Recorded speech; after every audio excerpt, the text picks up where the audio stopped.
Welcome to our channel instrumentation question and answer professional. आज हमारा session है steam servicing tapping standard and the impulse line test procedure. In this video we will learn the steam tapping services standard and the impulse line test procedure. क्योंकि interview में इसके बारे में बहुत ज़्यादा क्वेश्चन होते हैं कि इम्पल्स लाइन को टेस्ट करने का प्रोसीजर जो है वो एक्सप्लेन करें और स्टीम सर्विसेज टैपिंग स्टैंडर्ड जो है वो कौन सा है, क्या स्टैंडर्ड है। तो चलें, अगर आप हमारे चैनल पर नए हैं तो हमारे चैनल को सब्सक्राइब कीजिए और साथ ही साथ बेल को भी टच कर दीजिए ताकि हमारी हर आने वाली वीडियो आपके प्रोफेशन को इम्प्रूव कर सके। तो चलें प्रोफेशनल, हम सबसे पहले देखते हैं कि इम्पल्स लाइन जो होती है वो क्या है। What is the impulse line. सबसे पहले हम इम्पल्स लाइन को देखते हैं, फिर हम टैपिंग पे जो है वो डिस्कस करेंगे। What is the impulse line. An impulse line conveys process pressure output accurately from the pipe tapping point to the transmitter. An impulse line is a part of the process instrumentation loop. The impulse line connection between the process tapping point and the transmitter play a vital role in the measurement accuracy. अभी हम simple फाज में आपको explain करते हैं कि impulse line हमारी जो है हमारे प्रोसेस कनेक्शन की आउटपुट जो है वो ट्रांसमीटर तक जो है वो कन्वे करती है किसी भी ट्यूबिंग और पाइपिंग कनेक्शन के ज़रिए, पाइपिंग लूप के ज़रिए। इसको इम्पल्स कहा जाता है। और अगर ये इम्पल्स लाइन जो है इसमें रॉन्ग इम्प्लीमेंटेशन है, रॉन्ग इंस्टॉलेशन है, तो ये हमारे प्रोसेस वेरिएबल की मेज़रमेंट में बहुत ज़्यादा एरर जो है वो क्रिएट करती है। तो इसलिए ये बहुत इम्पॉर्टेंट है कि हमारी इम्पल्स लाइन की इंस्टॉलेशन और टैपिंग स्टैंडर्ड जो है वो उसको फॉलो किया जाए। तो अभी हम देखते हैं कि स्टीम प्रेशर मेज़रमेंट के लिए टैपिंग का कौन सा स्टैंडर्ड है। कि अगर हमारी स्टीम जो है वो फ्लूइड हमारा स्टीम है तो इसके लिए जो टैपिंग है वो किस स्टैंडर्ड पर होनी चाहिए। If the fluid is process fluid is steam, it has more chances to vaporise, so we should use condensate pot and the transmitter should be placed at lower level than the taps. यानी कि अगर हमारी service जो है वो fluid जो है वो स्टीम है तो इसमें बहुत ज़्यादा चांसेस होते हैं कि इसमें जो है वो हमारी प्रोसेस जो है वो कंडेंस होता है, इसमें वेपर बनते हैं। तो इसलिए हमें जो है वो इसको कंडेंसेट इसमें पोर्ट यूज़ किया जाता है। और इसकी जो टैपिंग जो होती है हमारी इसमें 45 डिग्री जो है वो इसका स्टैंडर्ड रहता है कि 45 डिग्री पर, मिड से 45 डिग्री पर इसकी हम टैपिंग जो है वो 45 डिग्री पे ली जाए। अगर हमारी स्टीम लाइन है तो एक तो ये है कि इसका 45 डिग्री पर इसकी टैपिंग ली जाए और इसमें कंडेंसेट पोर्ट यूज़ की जाए। और हमारा ट्रांसमीटर जो है वो इसकी इंस्टॉलेशन जो है वो बिलो द हमारी प्रोसेस लाइन होनी चाहिए और टॉप पर कंडेंसेट पोर्ट होनी चाहिए। तो चाहे जो भी जो है हमारा प्रोसेस जो है वेपोराइज्ड होकर इस कंडेंसेट पोर्ट में जमा हो जाए, इम्पल्स लाइन में जमा हो जाए, ताकि हम जो है वो वाइल प्रोसेस वेरिएबल रीडिंग जो है वो कोई एरर जो है वो ना आए हमारे लूप में। अभी प्रोफेशनल हम चलते हैं कि एक इम्पल्स लाइन को टेस्ट करने का क्या प्रोसीजर है।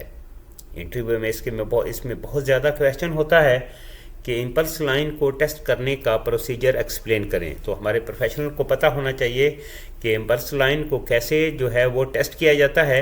इम्पल्स लाइन की डेफिनेशन हमने रिसेंटली आपको एक्सप्लेन कर दी है।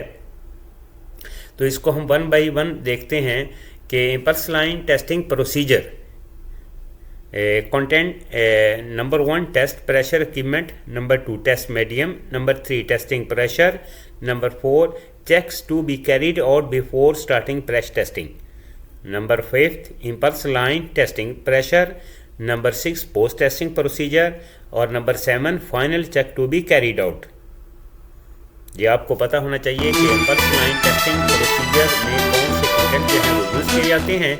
ये आपने मेमोराइज करने हैं, क्योंकि इंटरव्यू में इसमें बहुत ज़्यादा क्वेश्चन होता है कि एक इम्पल्स लाइन को हमने जो है वो कैसे टेस्ट करना है, इसको एक्सप्लेन करें।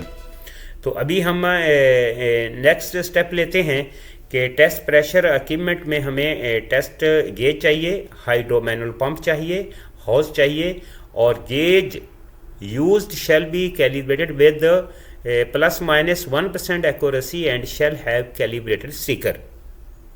कि इसमें हमें जो है वो जो भी हम कैलिब्रेशन के लिए टेस्ट के लिए जो गेज है वो यूज़ करनी है वो वैलिड कैलिब्रेटेड स्टिकर के साथ होनी चाहिए और ±1% एक्यूरेसी इसमें अवेलेबल हो। तो टेस्ट मीडियम में हम जो है वो क्लीन वाटर यूज़ करेंगे, एयर यूज़ करेंगे। और टेस्टिंग प्रेशर जो है हमें कितना रिक्वायर होता है, test pressure equipment shall be 1.5 times of the bore working pressure with the pneumatic test pressure shall be 1.1 time. ये आपने मेमोराइज करना है। ये इंटरव्यू में आजकल इस पे बहुत ज़्यादा क्वेश्चन होता है। तो प्रोफेशनल हमारी यही कोशिश होती है कि आपको ज़्यादा से ज़्यादा जो है वो इंटरव्यू के बारे में अवेयरनेस दी जाए। इंटरव्यू में इस पॉइंट पर बहुत ज़्यादा आजकल जो है वो मोस्टली क्वेश्चन हो रहा है कि इम्पल्स लाइन को टेस्ट करने का प्रोसीजर एक्सप्लेन करें। तो प्रोफेशनल इसमें जैसा कि रिसेंटली हमने आपको एक्सप्लेन कर दिया कि टेस्ट मीडियम में क्लीन वाटर यूज़ किया जाता है, एयर यूज़ की जाती है, और टेस्टिंग प्रेशर जो है वो 1.5 times more working pressure with pneumatic test करना है तो 1.1 टाइम मोर प्रेशर होना चाहिए। अभी नेक्स्ट स्टेप पे हम चलते हैं कि नेक्स्ट स्टेप में हमने क्या करना है कि after verifying the completeness previous applicable record line shall be clean for the pressure test, wide air pockets for the mention vents at high points shall be open and not close until clean test medium flow from the outlet. If leaks are observed in the line, mark these leaks and depressurize the line, repair the leak and retest the line and record the document. Finally, impulse line test is completed. अभी simple अल्फाज में हम आपको explain करते हैं कि recently आपने जो टेस्ट जो आपको इक्विपमेंट जो चाहिए थे वो आपने अरेंज कर लिए। सब कुछ करने के बाद आपने क्या करना है कि आपने लाइन को वो जो है वो टेस्ट करना है और ये मेक श्योर करना है कि आपकी एयर पॉकेट्स जो है वो वेंट जो है वो ओपन होना चाहिए, क्लोज नहीं होने चाहिए at the I side until the clean test medium, जहाँ तक तब तक हमारा जो है वो मीडियम फ्लो टेस्ट ना हो जाए। अगर कुछ आप लीक ऑब्जर्व करते हैं तो उस लीक को आपने जो है वो मार्क कर लेना है और लाइन को डीप्रेशराइज करना है और उस लीक को दोबारा रिपेयर करना है। रिपेयर करने के बाद आपने इस इम्पल्स लाइन को दोबारा टेस्ट करना है। अगर आपका टेस्ट पास है तो आपने डॉक्यूमेंटेशन जो है वो कंप्लीट करनी है। इस तरह आपका ये इम्पल्स लाइन टेस्ट जो है वो कंप्लीट हो चुका। तो उम्मीद करते हैं प्रोफेशनल के ये आज का सेशन आपको इम्पल्स लाइन की डेफिनेशन, इम्पल्स लाइन की इम्पोर्टेंस, इम्पल्स लाइन का टेस्ट प्रोसीजर और स्टीम टैपिंग स्टैंडर्ड क्या है, ये इसके बारे में जो है वो आपको क्लियर हो जाना चाहिए कि हमारा अगर स्टीम सर्विस है तो उसमें टैपिंग स्टैंडर्ड जो है वो क्या है, हमारा इम्पल्स लाइन टेस्टिंग प्रोसीजर जो है वो आपको क्लियर होना चाहिए और इम्पल्स लाइन की डेफिनेशन क्लियर होनी चाहिए। उम्मीद करते हैं कि ये आज का सेशन आपके लिए काफ़ी हेल्पफुल होगा। तो मिलते हैं नेक्स्ट वीडियो में। Have a nice day.